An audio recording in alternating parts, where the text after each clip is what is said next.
Well, hey there, folks. Meteorologist Matt Barrentine getting things going here in the Fox 10 News News Now Center. Keeping an eye on things that are going to happen this upcoming week. You know, we get into the spring season, and then we start getting spring systems. And with spring systems, sometimes you get severe storms, and it looks like a real possibility upcoming for Wednesday. Wednesday is St. Patrick's Day, so if you're thinking about your plans for St. Patrick's Day, we're going to have to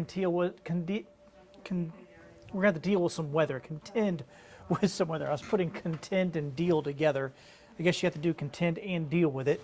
So here it is. This is what we're looking at on Wednesday morning. This is where we're starting at. We had this multifaceted system coming in over the next several days. We'll start getting some rain as early as tomorrow morning on your Monday, but it'll just be light stuff for the most part. We might hit a few rumbles of thunder later in the day.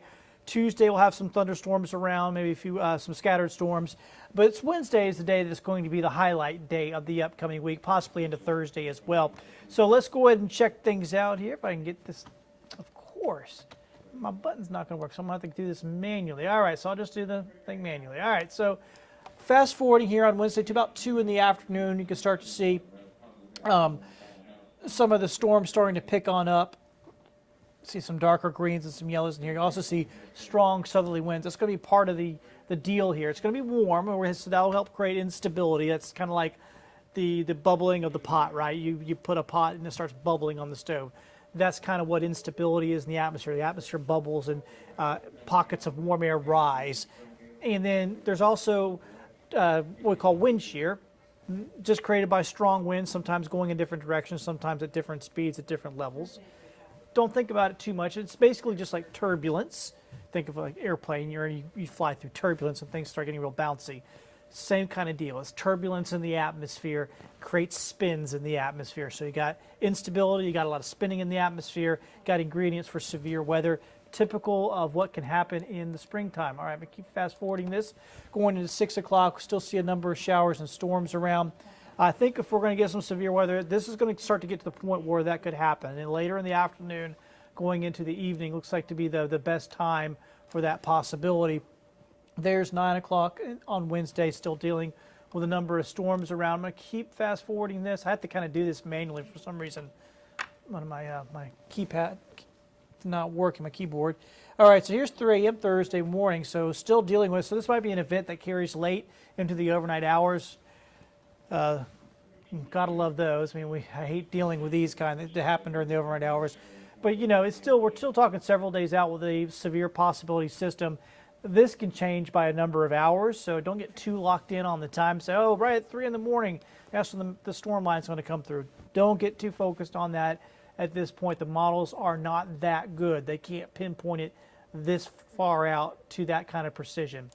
Here's 7 a.m. Thursday morning, and there's a lot of storms right through the area. So, like I said, the timing of this could change a little bit, but I think the key factor here is that to remember it's going to be late Wednesday on into Thursday that we have this possibility. Now, I'm bringing up another model, and this is what we call the significant tornado parameter. A lot of fancy words for basically the model is looking at where where the atmosphere is the most juiced for tornadoes, strong storms. It doesn't mean, obviously, like this whole area would get a tornado, right? What this just means is that there's the ingredients in this area Wednesday at about 9 o'clock in the evening for some strong to severe to possibly tornadic storms. And on the scale here, look across our area, we're about here. So it's kind of medium, low, actually even a little closer to low than medium, so maybe low, low, medium. So it's not real high. So you say, well, that's good. It's not real high on that model there. Thing is, you know, there's only a handful of days a year where we have any risk of getting a tornado, right? So this is still significant. So it's just part of the thing that we're going to be watching out for. And, you know, we talk about, let me first put up the headlines that we're going to be talking about here with this. Just so we can have this to glance at. Late Wednesday, early Thursday is the time frame. The Storm Prediction Center is giving a 30% risk for our area of seeing severe storms. Once again, this doesn't seem like a real high risk, 1 out of 3, right? But that means a 1 out of 3 risk of something damaging. I mean, a severe storm, even if it doesn't have a tornado in it, has strong winds, damaging winds, can do damage. So it's a pretty high risk. all types of severe weather will be possible. I think probably lower on the hail, but certainly wind and tornadoes are going to be a possibility here. And at this point, this is about all anybody can really tell you. All right? We're talking about predicting the future and predicting something that's extremely complex. So what we can tell you with confidence right now is that the ingredients are there Wednesday going into Wednesday night for the possibility of severe weather. Now, will it all come together? We won't know at this point. It's going to take some time to keep looking at the models, see what they keep producing for us. And of course, you get into the system itself. Even when we think sometimes we're going to have a big one going through, sometimes they fizzle out. Sometimes we have a weaker one that turns out to do some damage.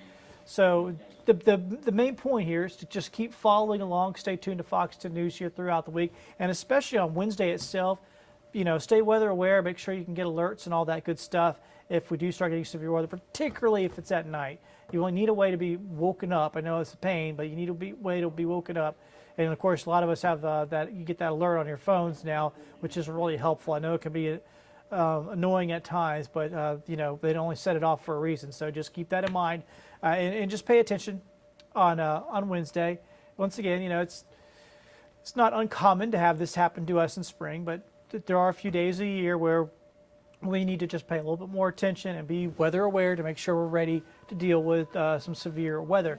So hopefully everything will be fine, but we'll definitely be watching it for you here on Fox 10 News all throughout the week.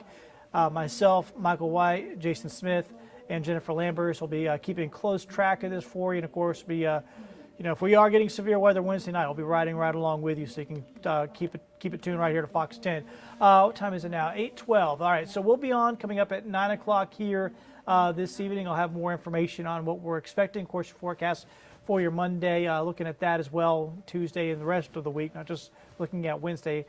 So have yourselves a great night. Catch us. If you can't catch the 9 o'clock news, catch Michael in the morning. He'll be covering all this as well. Take care, and we'll catch up with you soon. Bye now.